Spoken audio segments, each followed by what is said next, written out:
नमस्कार मुमिता मो लक्ष्मी एंड साला चैनल को आप बहुत बहुत स्वागत। थंबनेल देखिए जानीपे आज आम कौन बनइबा। हाँ आज्ञा आज आम बनइबा चिली बैगण। आपण मैंने तो पनीर चिली खाई थे कि आज आम चिली बैगण बनइबा। एते टेस्ट लगे ये चिली बैगण आप पनीर चिली पनीर भी खाइबा भूली जी एते बढ़िया लगे। आ जो मन को बैगण पसंद नुह से तो हाथ चाटिकी यहाँ खाइबे रुटी हो परोटा हो कि नान सबुथ यहीटा खाई पारे। चिली बैगण आप पूरा पूरी चिली पनीर टेस्ट पाइबे एते बढ़िया लगे यहाँ खाइबा को थे बनइले बार बार बनइया इच्छा करेंगे। वीडियोटा को जमार स्किप न करी पूरा देखिए। देखी सारे पर यदि पसंद आसे प्लीज वीडियो गोटे लाइक करदे कमेंट करदे शेयर करदे। तो चिली बैगण करने आमको बैगण दरकार। तो ये देखो 3टा बैगण नहीं आप जो कौन बैगण था नहीं पारती कला नहीं पारती। तो मुझे धला बैगण नहीं तो 3टा बैगणर ता ऊपर अंशटा को छड़ेदवा ता चोपाटा बैगण जो चोपाटा ताको एमती छुरी हो कि काकुड़ी जो छेलार एमती चोपा छड़े ने। तो गोटे बैगण बढ़िया भाव में चोपा छड़े देती आ बैगणर चोपा छड़े सारापर गोटे गिना माने बाउल रे पानी एमती पकईकी रखिए कला पड़ जा तो पानी एमती पकईकी रखिए। तो सही सेम प्रोसेस 3टा जाक बैगण मु चोपा छड़ेकी एमती पानी रे पकई देबे। आम बैगण को काटिबा तो प्रथम आपको मझिरु 2 फाड़ करवा एमती 4 भाग कर सारापर पुणी थे आपको माने छोट छोट करके काटिया बेसी छोट करेंगे टिके बड़ रखिकी काटिबे। तो 2 फाड़ कर सारापर पुणी मझिरु आपको 2 फाड़ करनबा तापर पुणी आपको मझिरु एमती 2 फाड़ करनबा यही आपको काटिबे। आपको बड़ रखिकी काटिए बेसी छोट करेंगे। देखो मु बैगण सब काटी देइछि एमती आपको पानी रे पकईकी रखिए एमती खोला रखिबेनी कहीं कला पड़ जाए पानी रे पकईकी रखिए। एबे आमे बैगण सबू जाक पानी की एमती लिगाड़ी नहीं आसिया गोटे जगह को सबू जाक बैगण पानी काढ़ी आई सारापर एबे मुझे जाऊँगी अदा रसुण बटा कि छेचा ये आप पारती। तो से हाफ चामच दे सारापर कॉर्नफ्लोर पाउडर ये 3 बड़ चामच देती आ जगह आपरती चाउल गुंड दे पारती बहुत बढ़िया लगे जदि चाउल गुंड देवे। हाफ चामच हलदी गुंड आ स्वाद अनुसार लुण आ काश्मीर रेड चिली पाउडर गोटे चामच देती आ जगह आप लंका गुंड दे पारती। भल भाव में सब जिनस को मिसई नवा जमी बैगण उपर गोटे बढ़िया कोटिंग हो आपड़ ये चाउल गुंड दे पारती। जदि कॉर्नफ्लोर पाउडर दौना चाउल गुंड जदि देवे बहुत बढ़िया लगे जदि अच्छी निश्चिंत चाउल गुंड देवे। तो मो पाखे नाला तो कॉर्नफ्लोर पाउडर मुझे देदेची बढ़िया भाव में भल भाव में मिसई सारी आगे देखो यहाँ बढ़िया भाव में मिसई सारी बैगण बढ़िया भाव कोटिंग हो सारी। एबे आम आपको छाणीबा से तेल करी आगु गरम हवा बसई देती एबे आम गोटे गोटे करी बैगण दबा तेल बढ़िया भाव ताती सारी ये अधा बैगण ये दबा एकाले सबू जाक देवेनि गोटी गोटी करी सब बैगण दे सारापर। तो गैस फ्लेम टा टिके लो टू मीडियम रखिकी आपको छाणीबे बेसी माने कम करदेवेनि टिके हाई फ्लेम रे भी रखिदेवे कहीं तेल टाण बैगण गुराक।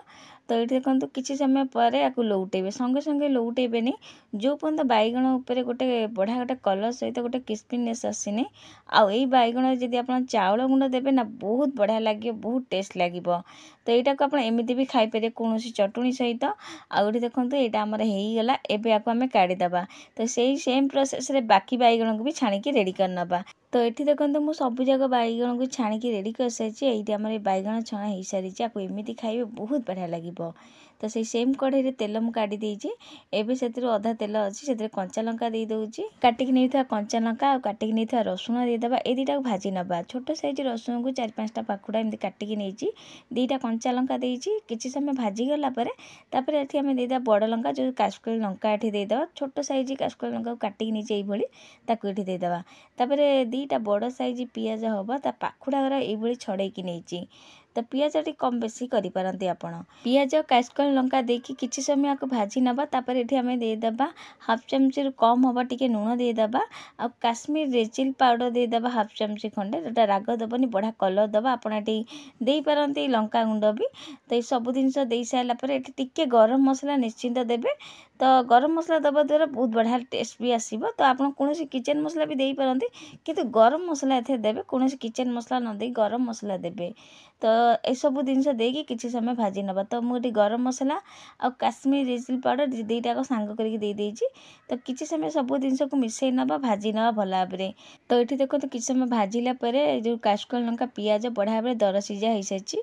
तो यही टाइम देवा सोया सॉस गोटे चामच चिली सॉस गोटे चामच आउ टमाटर केचप गोटे चामच ये सब जिनस देदेबा आउ गैस फ्लेम टाक ये टाइम कम करेंगे कहीं सस देलापर पोड़ीज से हाई फ्लेम जमा देवेनि गैस फ्लेम पूरा कम करके सस सब देकी बढ़िया भाव में मिसई नवा भल भाव सब जिन मिसई सारापर एवं आम बैगण देदेबा जो बैगण को आम छाणिकी रखी ताकू देदेबा बैगण देकी बढ़िया भाव में आपको मिसई नवा आपण निश्चिंत भावुथे यहाँ पूरा पनीर भाया देखा चिली पनीर ठीक चिली पनीर आपड़ खाई किंतु चिली बैगण केबे खाई नथे बहुत टेस्ट लगे आपड़ थे बनईकी देखिए एबे लास्ट कटा धनिया पत्र देदेबा जदि चाहिए ये पुदीना पत्र देवे ना आहुरी बहुत बढ़िया लगे तो बैगण देकी 5 मिनट बढ़िया भाव मिसई सारापर कटा धनिया पत्र देकी भल भाव में मिसई नवा आउ ये देखूँ आमर ये रेडी हो गला ये चिली बैगण फटाफट यहाँ को आम काढ़ी दबा गोटे प्लेट को आपको आप रुटी सहित खाइबे कि परोटा सहित कि नान सहित टेस्ट आपन पूरा चिली पनीर लगे आपन केबे बनई नथेबे कि केबे खाई नथेबे जो मैंने बैगण खाइबा को भल पाती नहीं निश्चिंत थरे तांको एमिति बनईकी दियंतु से केबे जानी परिबेनी एटा बैगण बेली आउ से बार बार पचारिबे आपन एटा कोथेरे हेइजी बेली एते टेस्ट लागिबा खाइबा पाइंका पूरा चिली पनीर टेस्ट आपन को आसीबो आउ जेतोले आपन बनईबे घर पूरा महकिबो चिली पनीर बलिया आ खाइबा को बहुत बढ़िया लगे आ बढ़िया गोटे रेसिपी टी छोट बड़ समस्त को पसंद आसीबो तो निश्चिंत थरे बनईकी देखंतु चिली बैगण बनातु निजे खातु घर लोक समस्त खाइबा को दियंतु केमती लागिला आपण मानकर अनुभव निश्चिंत शेयर करिवे तो मु पुणी थे एमती गोटे नुआ रेसिपी नहीं आसबि आज पाइका रोची जय जगन्नाथ।